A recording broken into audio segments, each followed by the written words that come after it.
русская, а вы чеченец. Все мы где-то родились.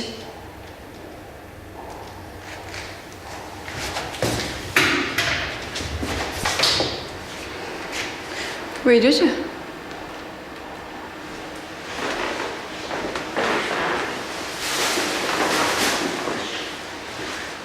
Poikkeustila, eikä poikkeuksellisesti.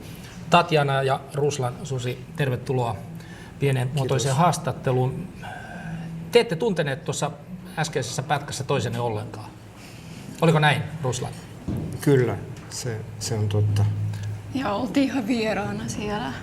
Niin kuin nytkin olette täällä vieraana, mutta te olitte toisillenne vieraita. Niin. Mutta totuus on se, että te olette ollut yhdessä jo 7 vuotta. Joo. Melkein 7 Mä vuotta. tapasin Tatjana jo Suomessa, kun muutin Latviasta, mistä me ollaan kotoisin. Joo.